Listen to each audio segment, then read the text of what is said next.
श्यावर रामचंद्र की जय, पवन सुत हनुमान की जय। तुलसी कृत रामचरितमानस कथा प्रारंभ। रिकॉर्डिंग स्टार्ट होने से पहले सभी देवताओं की स्तुति कर ली गई है।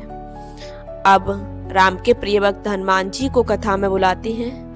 प्रणबहु पवन कुमार, खल बन पावक ज्ञान घन, जासु हृदय आघार, वसई राम सर चाप धरी। तुलसी कृत रामायण, कथा कहूँ अनुसार राम, कथा कहूँ अनुसार। आयसु आसन लीजियो, बिराजियो पवन कुमार। मंगल भवनय मंगल हारी, द्रवौ सो दशरथ अजिर बिहारी।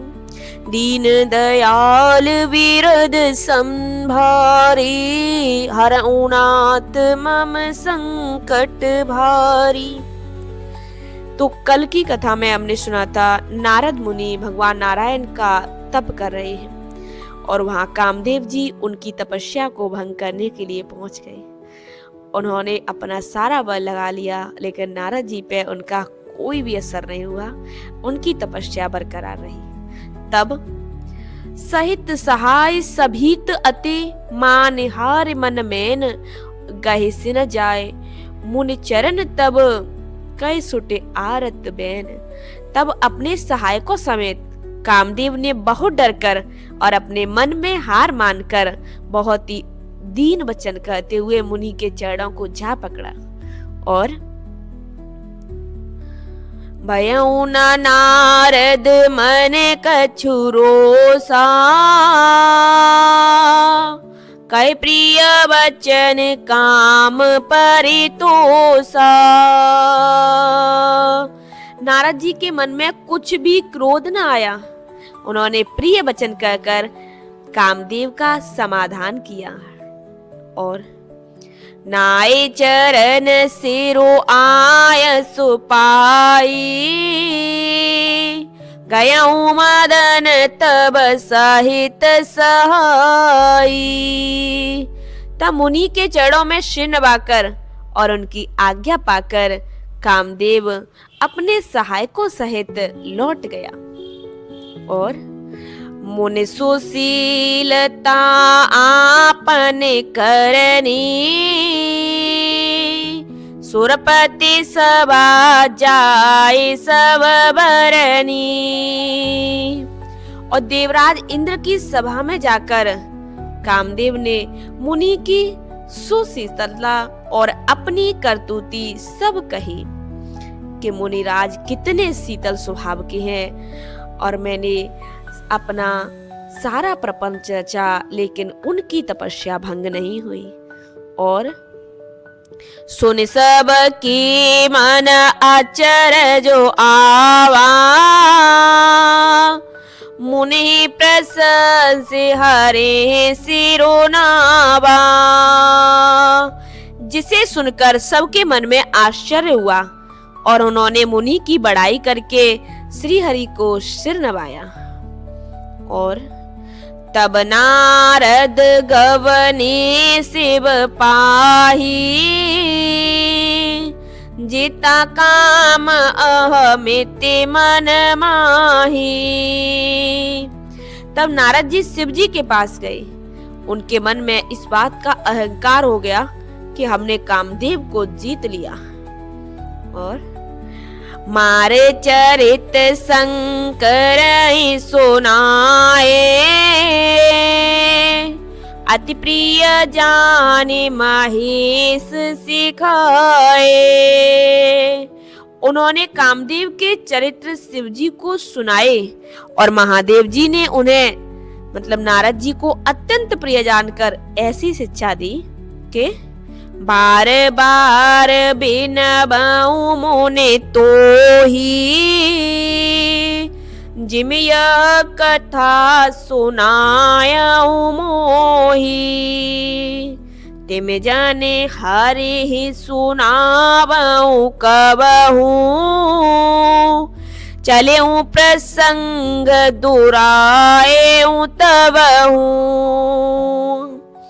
तो महादेव जी ने नारद जी से कहा कि हे मुनि, मैं तुमसे बार बार विनती करता हूँ कि जिस तरह यह कथा तुमने मुझे सुनाई है उस प्रकार भगवान श्री हरि को कभी मत सुनाना, और चर्चा भी चले तो इसे छुपा जाना, तब भी मत कहना। और अब दोहा के साथ समझाते हैं।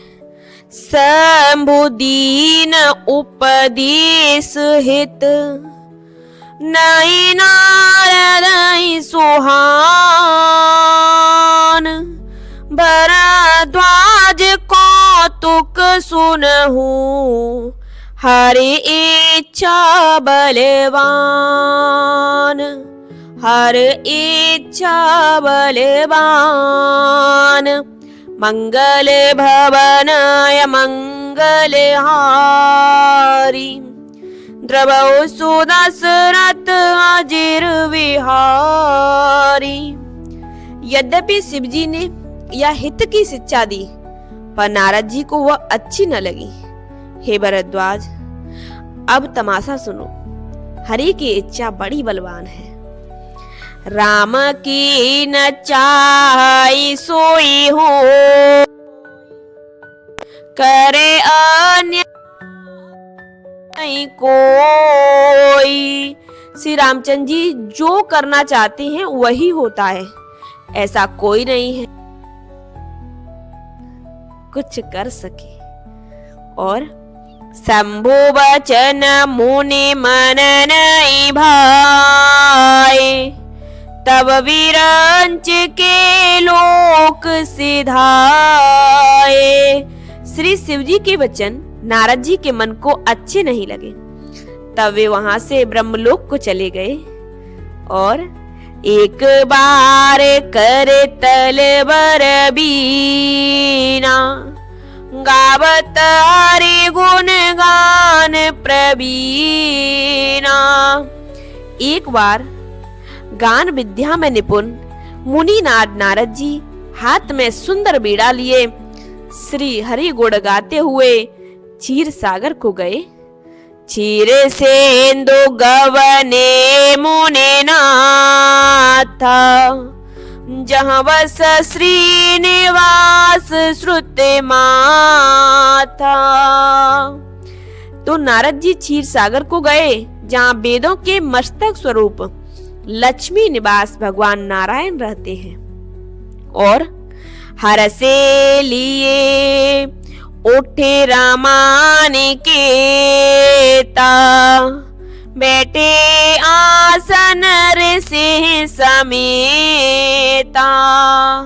रमा निवास भगवान उठकर बड़े आनंद से उनसे मिले और नारद जी के साथ आसन पर बैठ गए। बोले बेहस चराचर राया, बहुते दिनन कीन मुनि दाया। चराचर के स्वामी भगवान हंसकर बोले, हे मुनि, आज आपने बहुत दिनों बाद दया की है। काम चरित नारद सब भाखे, यद्यपि प्रथम बरज शिव राखे। यद्यपि श्री शिवजी ने उन्हें पहले से ही मना करके रखा था, तो भी नारद जी ने कामदेव का सारा चरित्र भगवान को कह सुनाया। और अति प्रचंड रघुपति के माया, जैन मोह अस को जग जाया। श्री रघुनाथ जी की माया बड़ी ही प्रबल है। जगत में ऐसा कौन जन्मा है जिसे वह मोहित ना कर दे। और अब दोहा के साथ समझाते हैं। रूख बदन करे वचन मृदु, बोले श्री भगवान, तुमरे सुमिरन ते मिटहि मोह मार मदमान, मोह मार मदमान। मंगल भवनाय मंगल हारी, द्रवौ सुदशरथ अजिर विहारी। तो भगवान रूखा सा मुंह करके कोमल वचन बोले, हे मुनिराज, आपका स्मरण करने से दूसरों के मोह, काम, मद और अभिमान मिट जाते हैं, फिर आपके लिए तो कहना ही क्या। और सुने मोने मोह होए मन ताके, ज्ञान विराग हृदय नहीं जाके। तो लक्ष्मीपति भगवान कहने लगे, हे मुनि सुनिए, मोह तो उसके मन में होता है जिसके हृदय में ज्ञान वैराग्य नहीं है। और आप ब्रह्मचर्य व्रत रत मत धीरा, तुम्हीं की कराई मनोभव पीरा। आप तो ब्रह्मचर्य व्रत में तत्पर और बड़े धीर बुद्धि वाले हैं, भला कहीं आपको भी कामदेव सता सकता है। और नारद कहे साहित अभिमाना, कृपा तुम्हारी सकल भगवाना। नारद जी ने अभिमान के साथ कहा, भगवान ये सब आपकी कृपा है। करुणा निधि मन दीख विचारी, और अंकुरे गर्भ तरु भारी। कर्णदान भगवान ने मन में विचार कर देखा कि इनके मन में गर्भ के भारी वृक्ष का अंकुर पैदा हो गया, अहंकार हो गया मेरे भक्त को। तो बेगी सो में डारे उखारी, पन हमार सेवक हितकारी। तो भगवान कह रहे हैं, मैं उसे तुरंत ही उखाड़ फेंकूंगा। जो अहंकार का वृक्ष इसके मन में उगा है, मैं उसे तुरंत ही उखाड़ फेंकूंगा, क्योंकि सेवकों का हित करना हमारा प्रण है। और मुनिकर हित मम कौतुक होई, अब से उपाय कर भी मैं सोई। मैं अवश्य ही वह उपाय करूंगा जिससे मुनि का कल्याण और मेरा खेल हो। तब नारद हरि पद सिर नाई, चले हृदय अमित अधिकाई। तब नारद जी भगवान के चरणों में सिर नवाकर चले। उनके हृदय में अभिमान और भी बढ़ गया। और श्रीपति निज माया तब प्रेरी, सुनाऊं कठिन करनी तेई केरी। तो लक्ष्मीपति भगवान ने अपनी माया को प्रेरित किया, तब उसकी कठिन करनी सुना। अब माया क्या करती है, दोहा के साथ कथा को विश्राम देंगे। बिरचिऊ मगम हो नगर तेई, सत जोजन विस्तार। श्रीनिवास पुरते अधिक, रचना विविध प्रकार। रचना विविध प्रकार। तो जिस मार्ग से होकर नारद जी फूले फूले जा रहे थे, उस मार्ग पर हरि की माया ने 100 योजन 400 कोस का एक नगर बसा दिया। उस नगर की भांति भांति की रचनाएं लक्ष्मी निवास भगवान विष्णु के नगर बैकुंठ से भी बहुत अधिक सुंदर थी। तो ऐसा एक माया का नगर रच के तैयार कर दिया। अब नारद जी वहां से जा रहे हैं, तो यहाँ से आगे की कथा हम कल सुनेंगे।